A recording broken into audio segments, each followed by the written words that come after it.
Hello Team Titleist, Ben on here. Let's go through my bag today.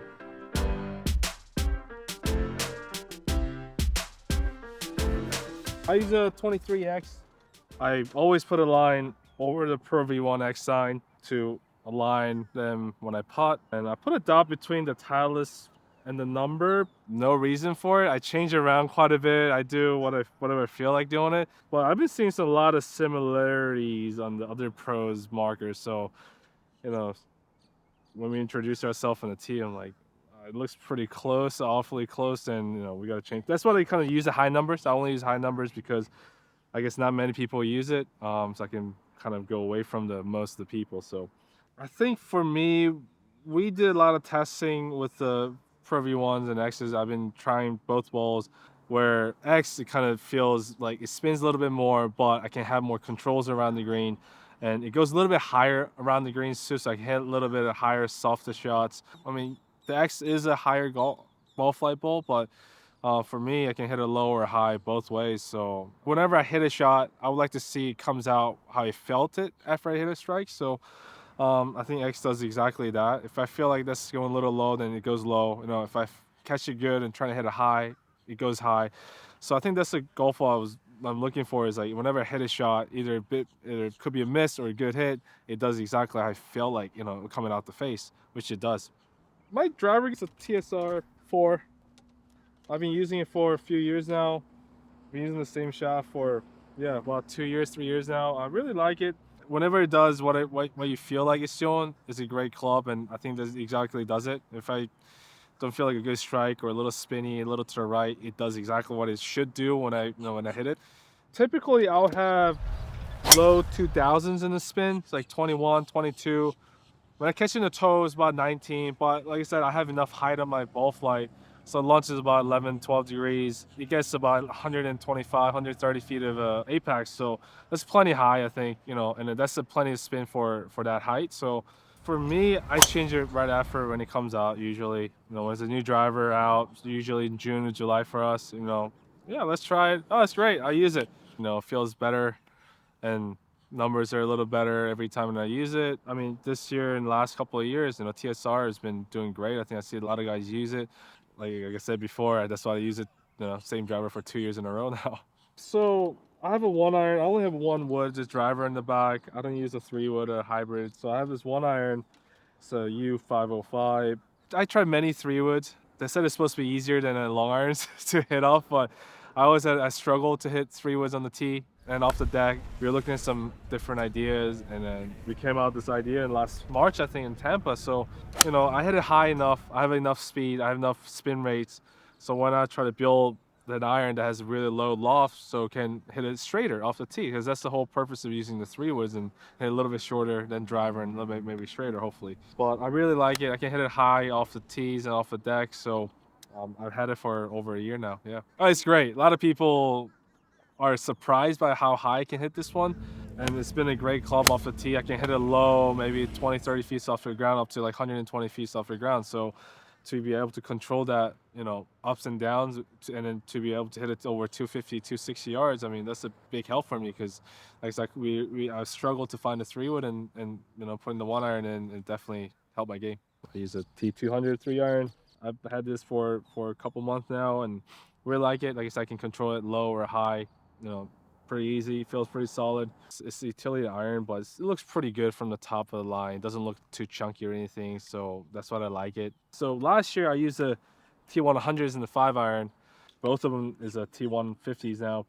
4-irons and 5-irons. Like I said, a little bit of an extra thickness in the bottom helps me to hit it more consistently off the grass. So I use 150s in the 4 and 5-irons.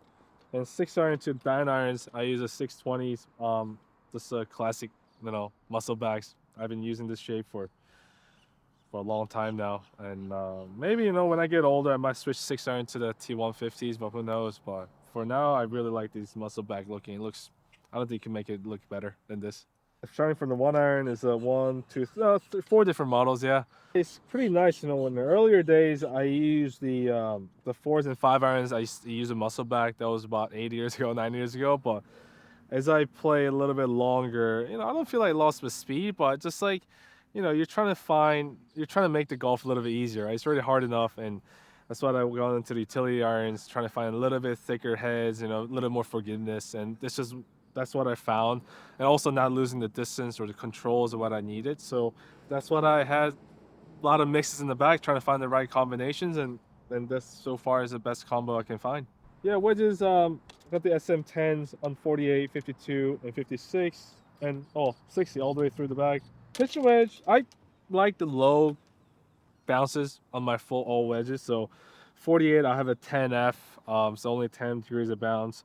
It's always something that I use, kind of low-ish bounce. I don't like the club bouncing off the fairways, when I hit it. So I have a 10 degrees of bounce F grind, and 52 as an 8 degrees of bounce F grind, and 56 I have the 8 degrees of bounce with the M grind. So this fairly low bounces on all my wedges. I usually use the T grind and the 60, but I put in the L grind as well because I feel like the T's have been digging in a little bit. So I want to give my options, which Aaron always makes these bunch of wedges that gives me plenty of options. If I want a little less divots, gives me a little higher bounces. If I want to hit a little tighter lies, and I just use T. But definitely 60 T is my kind of go-to wedge. And then because every week conditions a little different, so I like to kind of try different wedges with different bounces, and that's why I have two 60s in my bag this week. Put them in beginning of this year, just before Maui.